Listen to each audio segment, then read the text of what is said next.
conversation. The closing doors, please. I'm Emily Lutzker. And I'm Anna Kamasia. Today, International Arrival speaks with Egyptian Lebanese multidisciplinary artist, activist, and educator, Lara Baladi. Welcome, Lara. Hello, I'm really looking forward to our conversation, and it's very nice to meet you, Emily, and to see you again, even if on the screen, Anna. I know, and it would be lovely to be in person. It's unfortunate it has to be on the screen. So I'm going to jump right in. Lara, you've had such a really interesting trajectory, starting in Lebanon, schooling in France, researching and teaching in the US, and now you're an associate professor of practice at the American University in Cairo. For a bit of context, can you tell us a little bit about what's happening currently in the political and societal landscape of Egypt, and also the happenings in the art scene there, or maybe even a wonderful experience that you had lately? So, on a positive note, Cairo as a city has expanded so much and grown like a big mushroom, eating most of the desert surrounding it, that we now have like many little Cairos that are what we call Cairo. So you have New Cairo, New Giza, Cairo, etc., 6th of October city, and so on and so forth. But what's interesting about it is that it's also, on one hand, it has sort of exploded the art scene from being very central in downtown Cairo to being completely scattered and broken into different pieces and possibilities of galleries and projects and initiatives that are now sort of in all of these different areas. And so that in a way is good because it has multiplied the sort of approaches to what is happening in the art scene and what kind of art is taking place right now. But at the same time, it obviously has done also the opposite, which is it has separated people, it has separated artists, and it is much more difficult to really find a kind of centralized conversation or a place to meet that was more what I experienced before the revolution with the townhouse gallery and the downtown era. Mm-hmm. I think that's happening all over the world. You know, I see it even for the last 50 years, 100 years, that where people used to gather in person, and there was this kind of community spaces, neighborhoods, micro neighborhoods, gatherings at certain bars where there was always a discourse, happening around art or art making, that it's become more and more spread out. And partially, I would say, as I see it in the States, high cost of housing, so artists move out further because they can't afford it. And also that things have kind of gone digital, they've gone online, so people connect with each other that way, which forms a different sort of conversations, and less community building. Yes. In terms of it happening in Cairo, is it like surveyed or policed, or in terms of this like hyper military regime, is the art world policed and surveyed in a intense way, or is it kind of like an underground thing that's happening that is not policed? Okay, great question. So to answer Emily's question and give you an anecdote, which I omitted to do, and also to answer Anna's question about surveillance or let's say censorship, I'll give you a little idea of something I experienced recently. So in September, October, I was invited to be part of an exhibition at the Austrian Cultural Forum in Cairo. It's an exhibition that was curated by two Austrian artists that were here to do an artist residency and to collaborate with an Egyptian artist who's a friend of mine.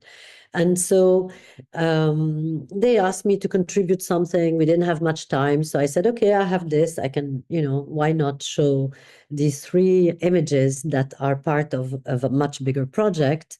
And in a way, I'll test the waters. And I said, just know that most probably I will be censored. And they said, okay, but we really love them. Let's do it. And I don't know what. So they printed the photographs. They're not photographs. They're photo montages. They're like illustrations more than photographs. And they printed them in Austria and came with the prints. They installed everything on the wall. And then the kind of intermediary between the Cultural Forum and the Egyptian government, I suppose, from what I understand, came to see the exhibition before it was open. And they actually convoked them and they said, you cannot show that. And they censored about 4 artists in the exhibition. So it was a lot of negotiation to even keep one of the 3 images that I had submitted. But basically, to make it short, a lot of us were immediately censored before being censored. So what's sad in a way, and what's interesting, is that we are not even being censored like officially or directly, but there is so much fear and there is so much pressure and there is so much oppression in terms of even mentioning anything close to the possibility of free speech or criticizing the current government or anything else that relates to that could destabilize, let's say, the equilibrium of the current situation, that we self-censor. So it was interesting because I was like, okay, that's my first time to show something since I came back a year and a half ago to live in Cairo. And here you go, it's pretty limited what you can do. I think it gets very dangerous when you start to self-censor. So it's like the fear of being censored stops you from actually fully articulating your ideas, your vision, your creativity. And I think that is a very dangerous thing. When we all start self-censoring and we don't even speak what we think or say or make what we need to make. We were talking about this in Yes. our last podcast too, just about sort of the rise of women in Afghanistan, and then how, because of a fear, even not that it wasn't official that the Taliban took those images away, it was that the women took those images away for fear of being censored by the Taliban. I totally agree with you, and it's in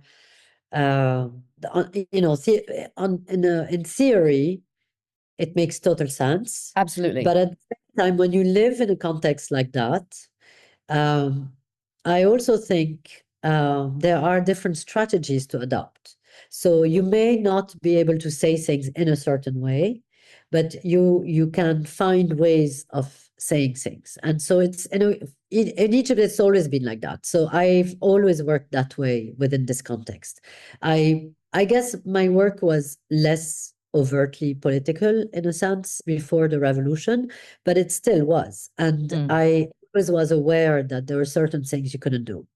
So it's interesting because it forces artistic strategy upon the artist. We cannot say anything and we cannot speak, but it is a moment in time and it is a way of speaking that develops and that becomes part of the culture that you're evolving in as an artist. And I know as a viewer, I really appreciate when metaphor is used. Like I felt there was a sort of a moment a few years ago when I felt everything was really literal. And I think that there's a space for metaphor in these circumstances too, that doesn't get employed as much as maybe it could. Yeah. No, absolutely. And you'd find that's exactly the kind of strategies that people use. And so one of the videos in the exhibition is exactly that. It's a conversation between a veiled woman and potentially her boyfriend or fiancé or maybe husband. It's not very clear who it is, and at least to me. And you can see them from the back, so you never see their faces, and they're discussing very simple things of daily life, but in fact, they're really talking about the fact that there's a kind of Big Brother's watching you sort of situation. Absolutely. And can I ask what the photographs were of that were censored? Yes, of course. So there are 3 photo montages of different bits and pieces of illustrations. And I was looking at the time for my project at school books and magazines from the very early days of the 1952 revolution in Egypt. And also school books that are indoctrinating. At the time, there was a lot of religion, but also military references in how you learn the alphabet, how you learn history, and so on. from a very, very early age, you're prepared to enter a kind of nationalistic kind of state of mind. So one image is a little boy with a soldier helmet. So it's a baby soldier. And it's just, it looks like a friend of mine said, it looks like a chocolate bar packaging. Oh, From from the 50s. And we have some of those in Egypt. Like we have chocolate bimbo, we have rocket chocolate, and they're like little boys holding cookies that are bigger than them, and things like this. It has that kind of visual texture to it. So it's just that little boy holding his helmet, and he's like maybe 5 years old, and it says army. And the second image is a collage of different female representation of Egypt, because Egypt has, at a certain point in the 20th century, at the very beginning of the 20th century, has kind of been associated to the idea of a woman, and to be more specific, to the mother of the world. And so there's like a whole series of imagery that has come out representing Egypt as a woman. So you have a woman with an eagle, with a flag, but it's very much that kind of referencing, and a lot of missiles of the army in the background, kind of also very phallic kind of objects, kind of going shooting to the sky. yes. And then on the other side, it's a triptych. And then on the other side, you have an image, a very simple image of lots of little faces of little kids. So it's really like a very, very basic, simple illustration. So you see them making funny faces. And you have one little boy standing with one arm up, holding a word which is written in Arabic calligraphy that says solidarity. But solidarity in Arabic is a very politicized term for a certain type of solidarity that has to do with politics. So it's basically kind of inciting a little bit to, not to, I wouldn't say it's directly inciting to protest, but it has a political connotation. So I think that's what they were very afraid of. So the army boy was censored and the solidarity boy was censored. Okay. Okay, so you had the woman with the missile. Yeah. Yeah, exactly. We're left with the woman with all these phallic shapes behind her. They went for that, funnily Yeah. enough. Yeah. Yeah. It makes me think Egypt represented as a woman, the American Western view of Egypt. You always think of Cleopatra and a sort of romance of Egypt. She's in the collage. Cleopatra is in the Exactly. collage.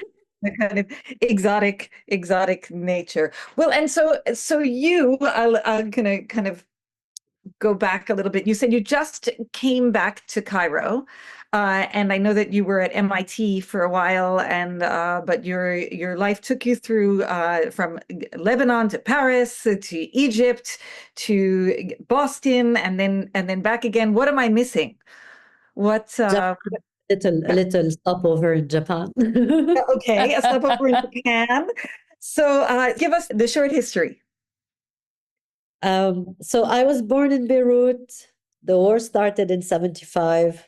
We left for 10 days to Cairo, where my parents were born, my grandparents were born, and my great-grandparents had emigrated because of the famine in Great Syria and the massacre of Christians. So there was already like a kind of pre-established kind of sense of migration embedded in the family history. And I lived here for more or less 1 or 2 years, going to school in Cairo, until my father decided to move us to Paris, and he moved to Saudi Arabia. And so I went to Paris when I was about 8, 9 years old, and I went to high school, got my baccalaureate in Paris, and then studied in London in an American institution to get my degree in college, and then came back to live in Paris. I worked for a few years in Paris until I decided to move to Cairo. And so I moved back to Cairo much later in my life. At that point, I had kind of merged my desire to go back to the Middle East with my passion at the time for photography, which had just started.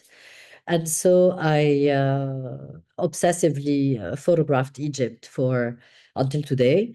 And then sort of developed my artistic practice once I realized that I was not really a photographer, but I hadn't studied art.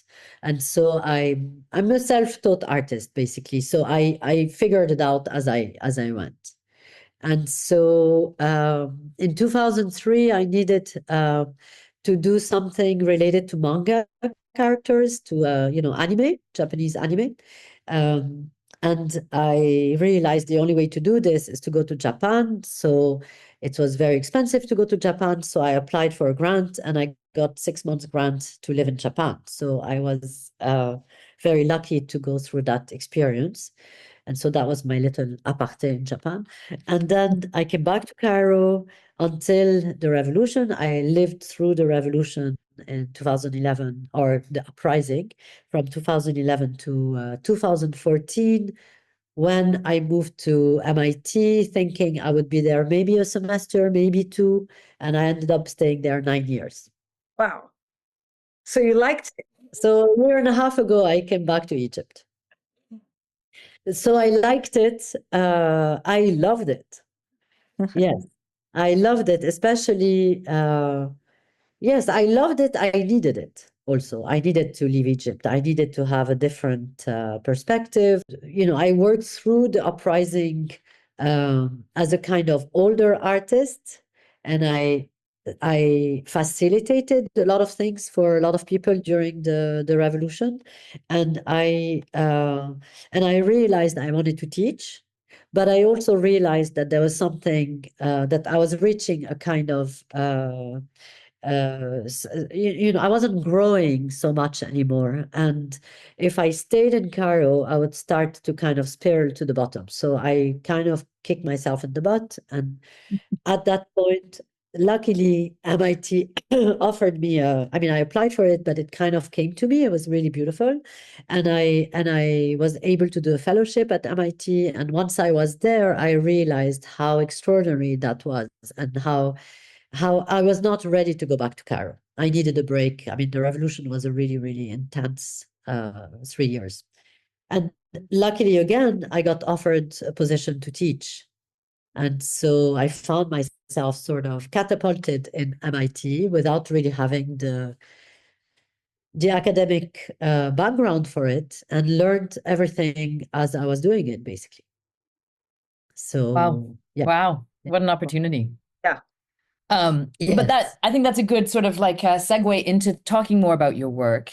Even though we met a couple of years ago, my introduction to your work came through an article specifically about the revolution called Archiving a Revolution in the Digital Age, Archiving as an Act of Resistance, which I think is a great article, I have to say. I give it to my students at UCLA in my class to read.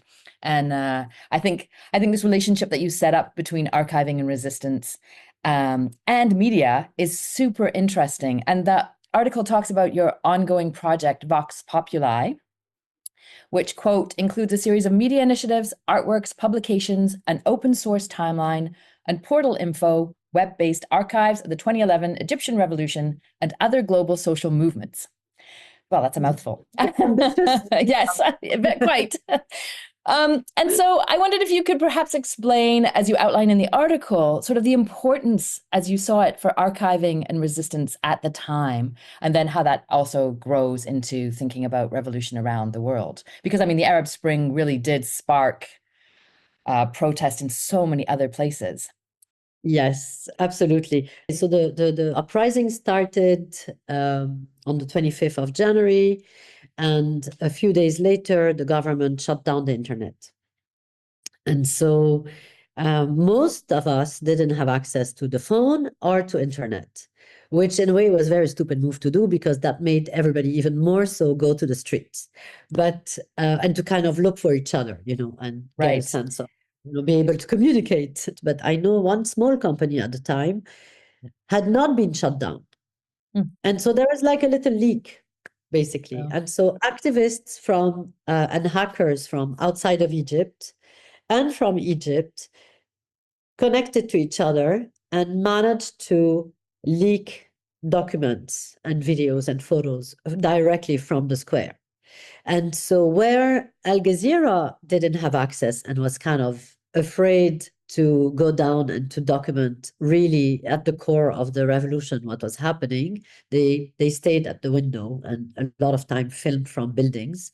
The few days that the internet was shut down for everybody were really crucial. And from the center of the square, there was a media tent where some of these activists that were in contact with people outside the country were getting everybody to download their cameras into their computers and uploading pretty crazily randomly it was very fast.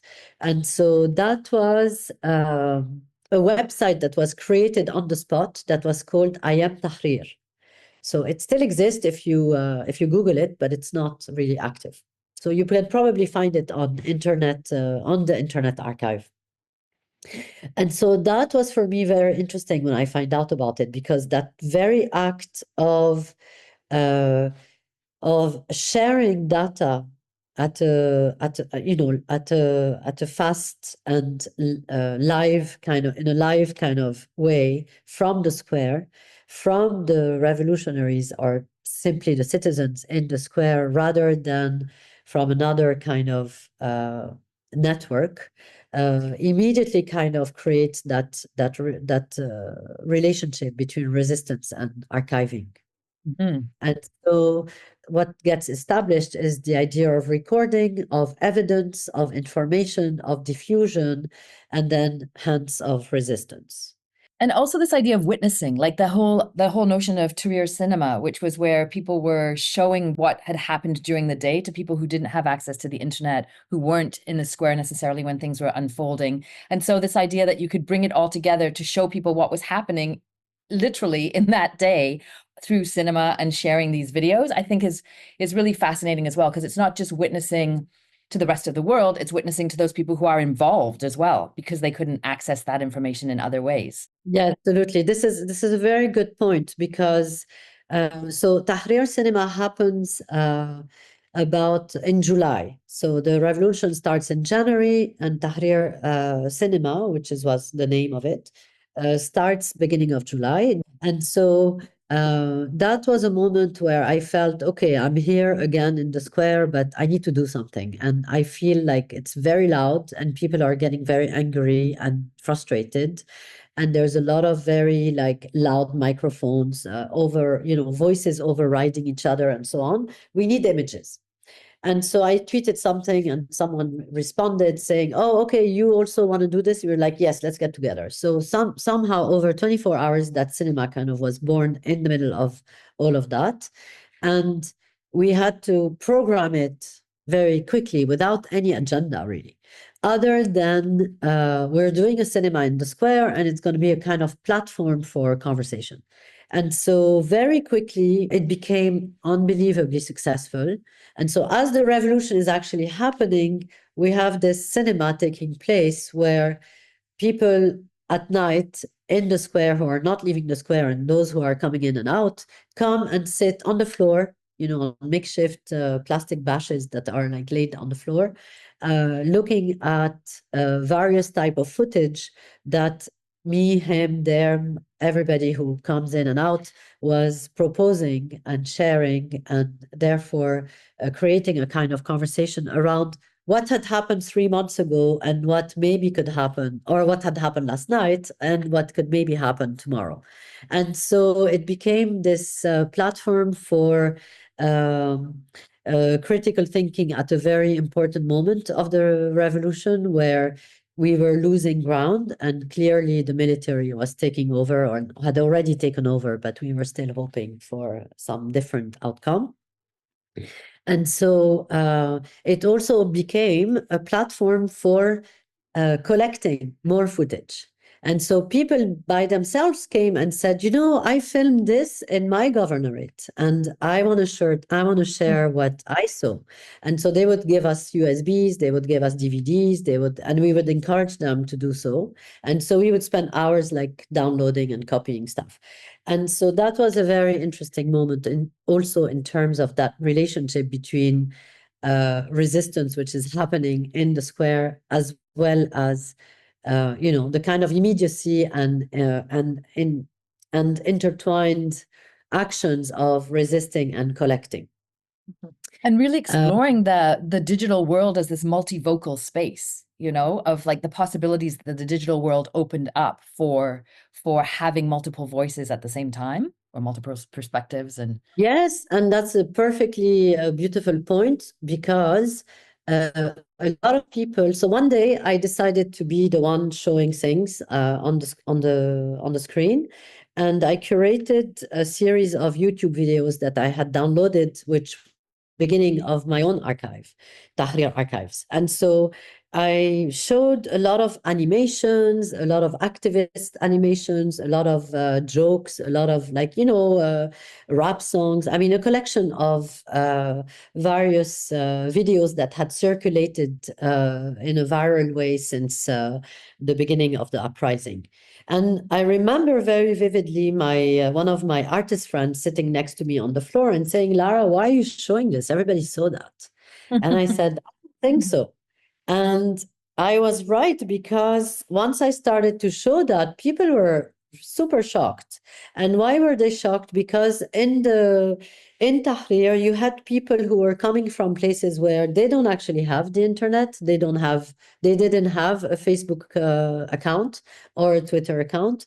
So the people in the square were people who only look at Egyptian television, and suddenly we're seeing things that they hadn't come across these things.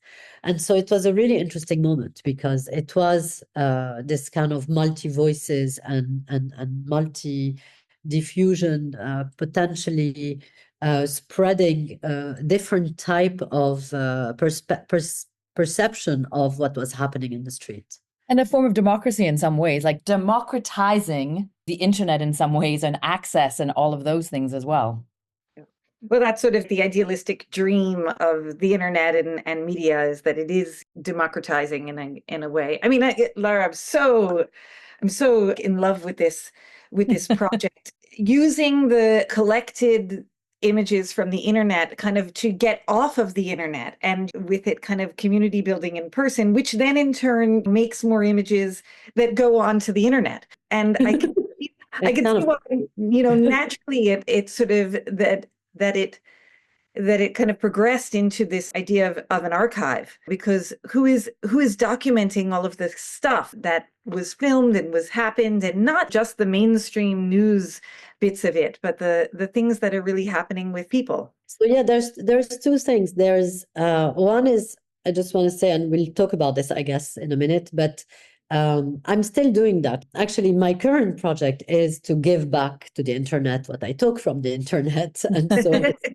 funny, right? It's this funny kind of negotiation that's constantly happening as the internet itself is evolving and changing and morphing into what it is today. But it's important to remember what was happening at the time in that field. So in terms of the internet and social media. So there was no Instagram, there was no TikTok. There was Flickr, Twitter, and essentially Facebook. And these were the networks, social media networks, that most people, if they were on one of them, were using. And so also what became kind of, I think what really changed, and what Tahrir allowed participated in changing, is one is to remind people who were globally numb that they have the right to exist, and they have the right to a very different world than this very hyper-capitalist world that we were already in 14 years ago. So that was one, which as we remember, led to a kind of like a tsunami of protest across the world, Occupy movements, and so on and so forth, and a decade of unprecedented number of protests during between 2011 and 2021.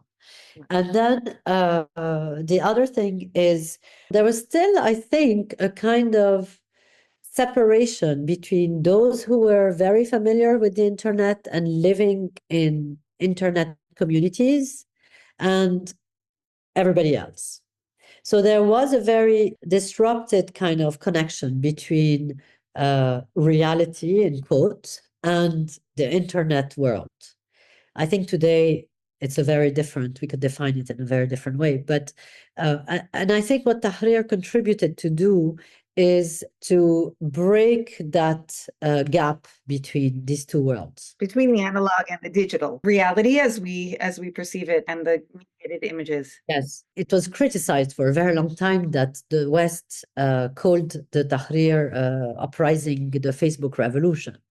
Because it wasn't a Facebook revolution, it was a revolution that had to happen, and it was an uprising that had to happen. It happens that Facebook was used in a certain way to support the movement, but the movement was happening. So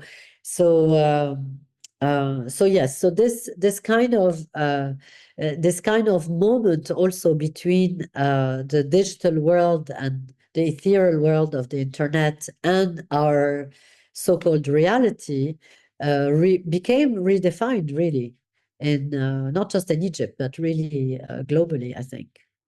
Everywhere. I mean, the technology itself was changing so fast, and it enabled it. But what was happening even in Egypt, it changed how everybody thought that they could use technology, and probably the technology itself. I remember witnessing the activities in Egypt on Twitter at the time. You were following. I was following, I was watching, I was, seeing what would happen, and seeing, how people got their information in a very different way. That was fascinating. And the thing that I love about this project is theoretically how it challenges the idea of the archive. Like, so the archive, rather than being this place of official documentation, becomes a place of documentation by the people, for the people. And I think that obviously you're kind of unraveling this relationship between official, unofficial, fiction, reality, memory. But, one of the things that always fascinates me is what the archive cannot hold. And I just wanted to kind of ask you about that, of like, when you think about the archive that has been built and that you're continuing to build and others are also contributing to, what are there things that you think about what is missing or what is absent, or Yes. So yes, the missing archive. So yes. so, I've as an artist, I've because I'm a kind of compulsive bulimic image consumer and producer, I always had that kind of relationship to building my own archive, using an archive, working with people like the Arab Image Foundation with, creating the archive for the history of photography in the Middle East and so on.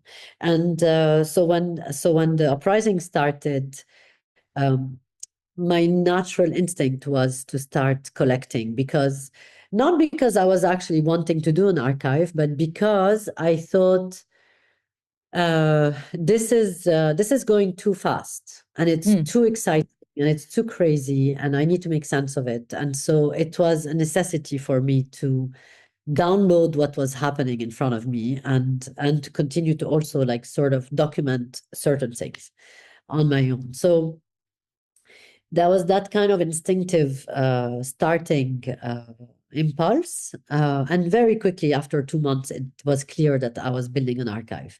But later in the process, a few years later, I'm jumping a few smaller chapters, but later in the process, I realized I have a big archive. And I also realized this is a really important thing. I need to give it back.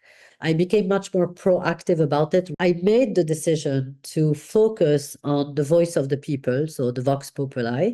But what I mean by the voice of the people, there was a completely new dynamic and completely new environment. And so I was fascinated by how during 30 years nobody said anything, and overnight everybody had an opinion, and everybody, I'm exaggerating, but everybody who expressed themselves were expressing themselves very creatively.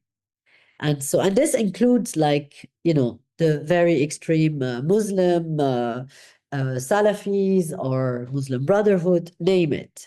Everybody was talking and doing and creating animations and singing and making political satire and you name it. And so this was for me like, wow, this is incredible. And so the focus I decided to take was the voice of the people in terms of, that kind of restricted creative voice that was finally allowed to just come out. And so I really made it clear with myself that I was not a historian, that I was not trying to collect like the chronology of the different battles and facts as much as I was interested in what I called later the social media, Facebook, Twitter conversations. So, what I was fascinated by too, being a newcomer on Facebook at the time and on Twitter, was how insanely uh, exposed people were. They would just tell you everything on, like bang, I tell you what's happening today, what I ate, who I spoke to, who I'm upset about. It's like, it's too much information. And so I was looking at this and, I couldn't post anything, but I was looking and I was like, oh my God, people do that. But at the same time, it was also very, very fast speed.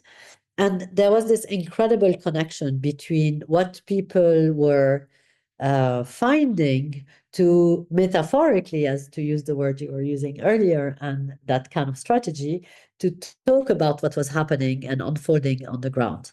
And so you have this like amazing set of references that was circulating on the internet. One very famous one was the speech of Charlie Chaplin in The Dictator, or the song Revolution by Nina Simone. And so you had this kind of like culture comes in to make comments about what is happening and to kind of decide together where we want to go. And so in my proactive enterprise, I ended up searching and navigating the internet in ways I had never done before. And I spent basically 3 years looking for things and making connections and finding all kinds of footage and images and historical references to associate to what was happening on the ground. And so let's not get lost and lose our the beautiful people who are listening to us. The idea of the missing archive is that intentionally there are a lot of things and data that is not there. So I see my archive as one archive amongst many archives that were taken on during that period. Right. Right. And so I love this idea that I think there's a nice tension between visibility and invisibility, or between the silenced and the not silenced. So it's like, rather than going for the people who weren't given a voice, you're going for the people who gave their voices. I think there's something interesting there too. I had this sense of urgency, I was in my home, and I sometimes the walls would shake because the tanks would like drive in like 5, 6, 7 tanks would never go in the area where I live, were suddenly like crossing the street just below my building. So you'd have this like very weird time where everything is going really fast, things are changing from moment to moment. And it matched what was happening on Facebook and Twitter, because if you sat in front of the feed, it would just change like at a super high speed. And so it was impossible to grasp it all and to grab it all at once. And at the same time, it was also like I need to understand what's going on, and not just me. when it's actually happening, most of us are waiting to know what's going to happen and are trying to understand at which point we missed something that led us where we are here. So I went backwards in the history, tried to make the connection, met with a lot of people, sort of remapped how we got to where we were, and trying to constantly run after, Yeah. the next kind of unfolding of Right. what was happening. But we forget, but in that process too, that your country is no longer going to be the one that there's a huge risk that the outcome is completely the opposite of what you want. That a lot of people are going to leave the country. I mean, that you're also losing a lot, and it's really, really painful. And so the archive was also a way of staying sane, and also a way of of trying to understand and to find the kind of thread, so that it's not just chaos that you're experiencing, but something that is actually logical to a certain extent, if you know what I mean. So as you're talking about it, I was thinking this frenetic chaos of everything that's happening in the world around you and in media. It's so intense and so concentrated. The archive and archiving everything that's happening becomes a way to make sense of it. And furthermore, as you're looking at the archive and creating it, it became an inspiration for other works that you made. One example I think of is Anatomy of Revolution, so which is an artwork and a history lesson wrapped up into one. So maybe you'll talk a little bit about this for our listeners. Okay, absolutely. Actually, Anatomy of Revolution is the current project I'm doing. So Great. you're talking a project that comes almost 14 years in the making of this archive, as we're approaching 25th of January, which is the anniversary of the revolution. The objective, the reasons, the motivations, they change. And at first, I did it because I'm a slow processor, so I need time. And it was too fast for me. I'm not a revolution artist in that way, where something happened at night. Let's say there is a discourse, let's say Mubarak was giving a speech. The next day, all the revolutionary artists were already had already created parody about it, or political satire of some sort, or created a rap song, etc., etc. So I don't function like this. So for me, the archive originally was, I need to keep track of what's happening here, because I'm not able to process it fast enough. And so the first work I did was Tahrir Cinema, but in terms of a more classic format of artwork, I would say the first piece that came out of it was the 3-channel video installation called Alone Together in Media Res.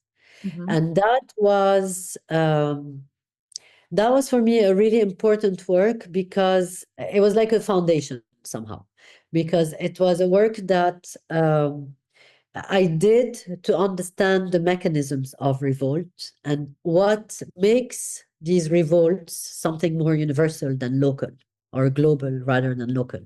And so there's one little piece of information that we haven't mentioned, but the reason also, the kind of Kickstarter for this archive is when I saw a viral video, one of the early viral videos that circulated online, which was called Cairo Tiananmen Courage Like, something like that. So that was a video where you had a police, like a police truck, water truck, and a protester standing in front of the truck, not moving, with his hands open, ready to be run over. So it was suddenly this moment of realization that I knew that image of Tank Man from Tiananmen Square.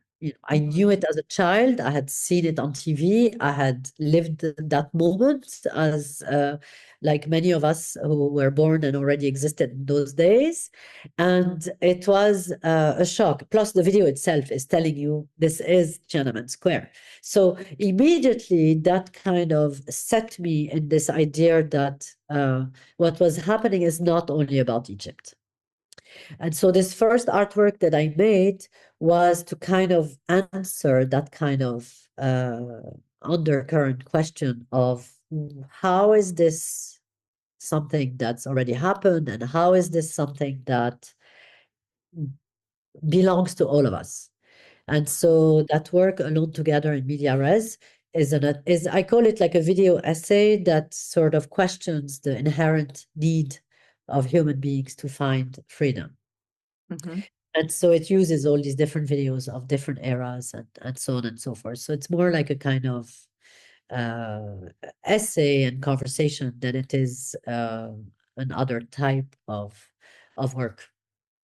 So that kind of calmed me down.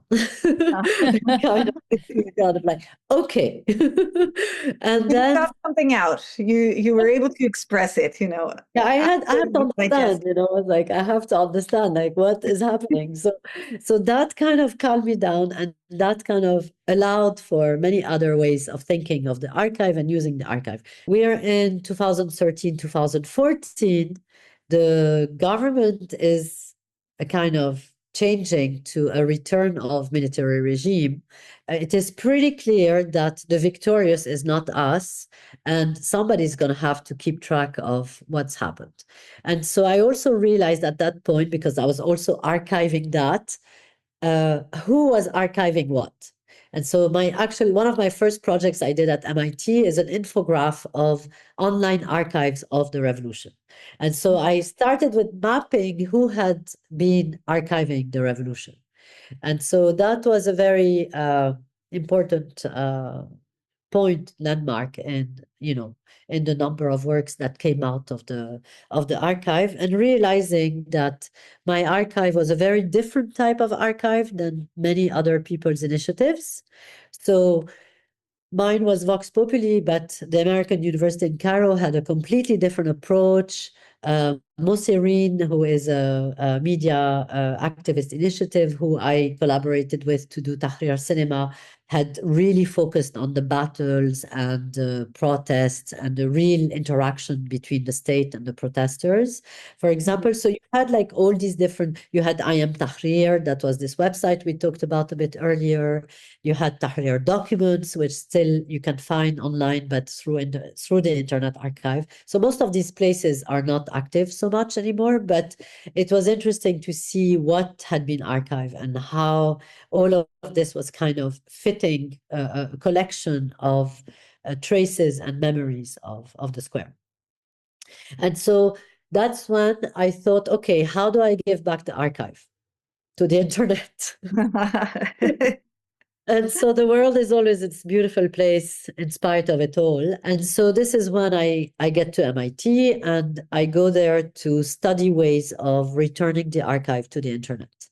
And so that process has been a really, really long process. It's like I did lots of attempts. I started different things, it didn't work. I just kept making smaller works.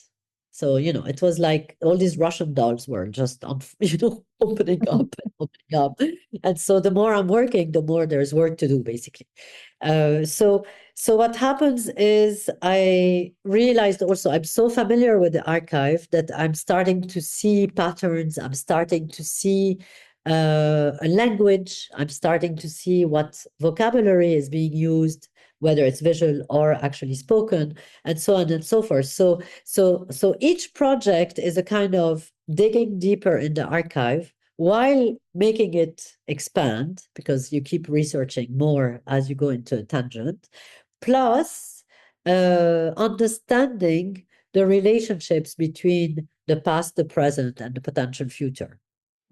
The internet was a perfect place to do that too, because of the rhizomatic structure of the internet. You can kind of move this focus to one thing and then it spreads out to everything else. And so earlier you talked about chaos and trying to make sense of that chaos, but in some ways I see that the internet can replicate that I don't want to call it chaos, but replicate the complexity of the events and the ideas too.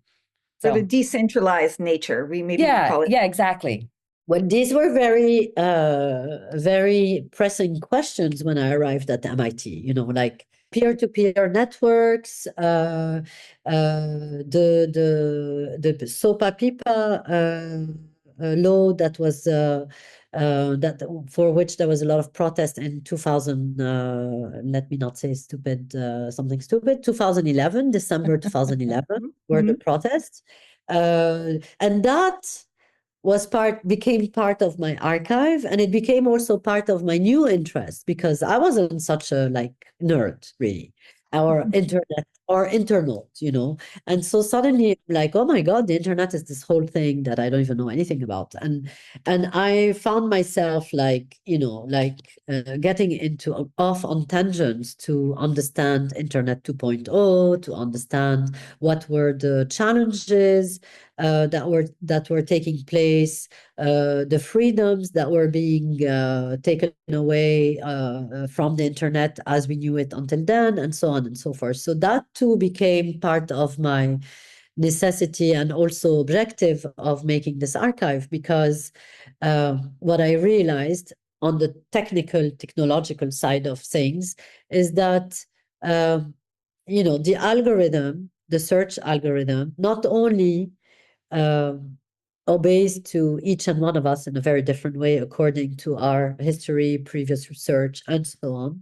But also that an event like Tahrir lasts in average 2 to 3 years at the top of the search engine. And so in theory, everything is there, but in practice, nothing is there. And so that was also something that fed my urgency to continue to archive. Keep it afloat. Yeah. Yeah. And so to go back to making artworks, the analysis of the archive that I was also doing as I was making these different works, one of the first one was to try and find the archetypal mechanism of revolt. To go back to our beginning of the conversation, being from Lebanon, being from Egypt, running away from revolutions, running away from wars, coming back, leaving again, having had this history of several generations of migrants and migration in the region, and especially in my family, I always have a foot outside. And so there's always that kind of observing kind of position, which I am privileged to have, to kind of see that what is happening right here, right now is not just mine, and I'm not completely fully identifying to it. I see that there's these mechanisms that I've seen before that exist in other places and that we share at a more universal kind of level. Can I just ask a specific about that? So do you feel like you're both participant and spectator and you move between those positions, or are you always both? I think definitely, at some point you're one more than the other, but Yeah. definitely it's a matter of balance. And I know that since I think until my 20s, I was suffering from that kind of negotiation that was constantly happening, but I was not really understanding it. Right. And it's much later that I understood that I was not understanding it. And Right. that I started to try and find ways of coping with it. So coping was really what it was about in my 20s. Today, it's a dance. Yeah. Today, I feel, oh, I'm so lucky, Yes, I suffer sometimes that, yes, I would like to know what it feels like to have very strong roots in a country where your whole entire family still lives. But I'm also very aware of other ways of seeing and thinking, and so it's not anymore about coping as such, as if it's a burden, but much more embracing and being incredibly privileged to have afoot in so many different ways of thinking and cultures, and the ability to move so easily from one place to another. And I mean, the benefit is that you speak so many languages too, so that you're able to Yeah. fully immerse yourself in these different spaces and places. Amazing. Amazing. And so our last question, what's next for you? What's this upcoming year hold? Well, Anatomy of Revolution. It's a project that is first and foremost a website, which the architecture of the website itself is a creative project. It's a software that we've invented and that hopefully will be used by other people.